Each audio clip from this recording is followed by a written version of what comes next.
Help It!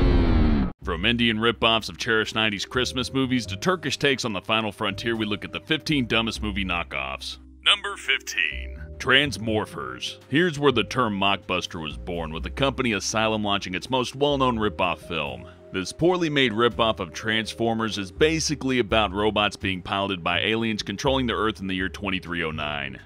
Yep, you guys totally nailed knocking off Transformers. Of course, Asylum's business model is all about making DVD covers to confuse the elderly into buying the movie that sounds like the ones that the kids are talking about. Since the success of this knockoff, Asylum has made a killing releasing shitty movies that your grandmother will buy you for Christmas. I was gonna improv a line here about Atlantic Rim, but it turns out that actually exists. I mean, come on, Asylum, that's fucking lazy, even for a knockoff company. Number 14. Hari Putar, a comedy of terrors. Hey guys, let's remake Home Alone in India many years after Home Alone was popular.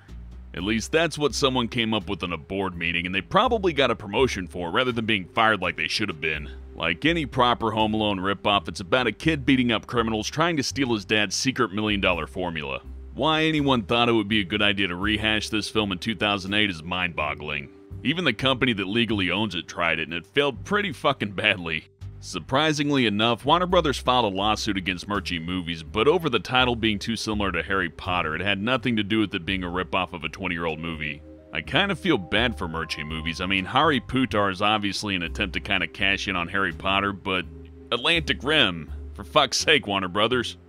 I guess Warner Brothers just doesn't want to tangle with Asylum Entertainment's powerhouse legal team. Number 13. Lady Terminator. Hey, would you like to see a near-exact remake of the Terminator except with magic and lots of dicks being shot off by machine guns?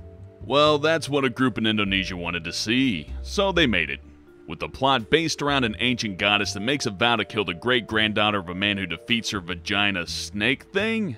Yeah, this stuff's kinda weird. Then all of a sudden, it's a straight-up Terminator ripoff with the ancient goddess possessing a young female anthropologist and hunting down the great-granddaughter.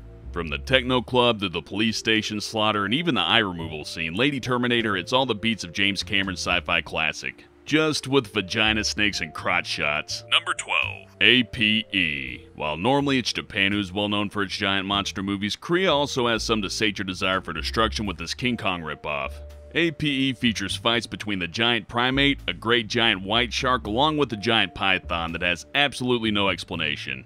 Truly, APE was just too big of a film for our small cinematic world. Forever remembered as that terrible King Kong ripoff where the ape flips off the audience. Number 11. Number 1 of the Secret Service. Made in the 70s to exploit the popularity of Roger Moore's James Bond, this ripoff has to be seen to be believed. The story is about Charles Bine, the Secret Service's #1 agent who must protect some people from being assassinated with his dual revolvers and machine gun. Amazingly, there's also a sequel to this ripoff called The Man from SEX. The film also features Jon Pertwee, better known for his role as the Third Doctor in Doctor Who. Maybe he should have used the TARDIS to stop this movie from being made.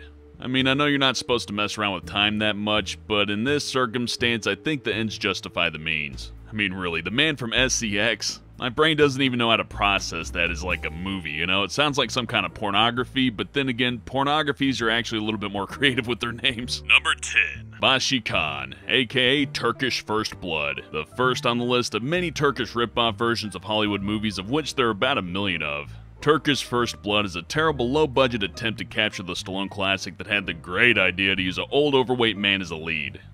While the film has amazing B-movie action, it's still a terrible oddity.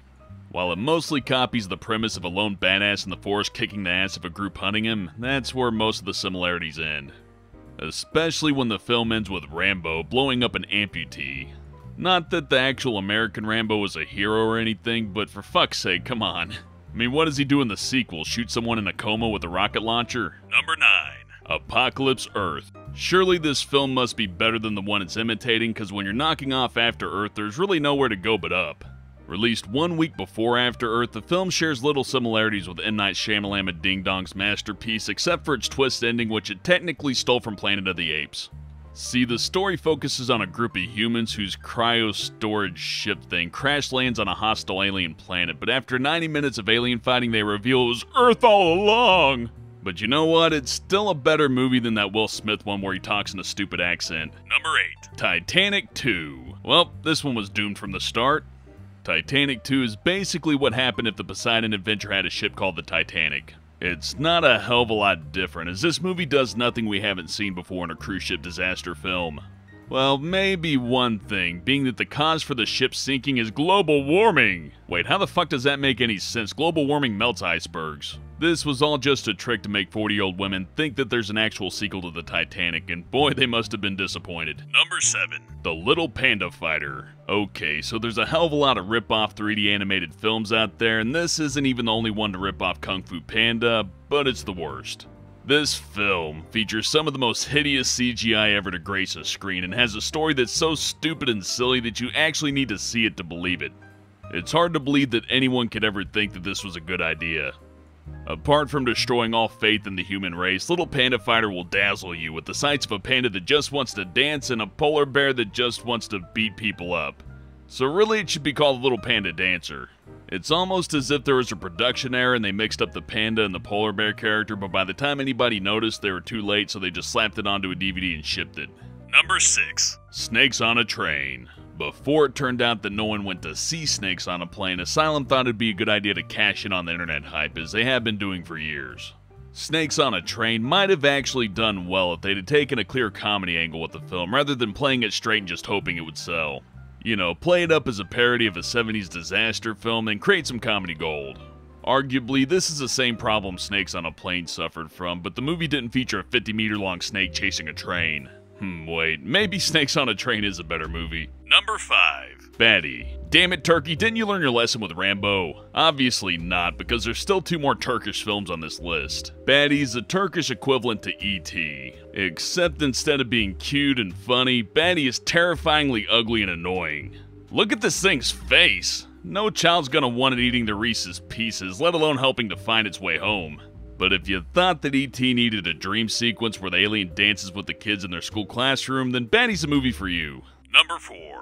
God, you're great. This Bollywood take on Bruce Almighty dares to ask the question, would you like to see an Indian version of a Jim Carrey movie but with more dancing and singing? The answer to that is probably no, unless you're some sort of masochist who just likes to be tortured by having your eyes bleed upon watching crappy movies. Strongly borrowing from the concept of Bruce Almighty, the film puts a very big Bollywood spin on it, creating something that's not funny or entertaining to watch. While Bollywood ripoff films have a higher production value than, say, Turkish knockoffs, it doesn't help in making them any more painless to watch. This one you should see at your own peril. Number 3. Omir the Tourist in Star Trek. While not technically a knockoff movie, this film still makes the cut for being god-awful and dumb as hell. This is Turkish Star Trek, which means it's an exact copy of the 60s episode The Man Trap, which is about a salt vampire plaguing the ship.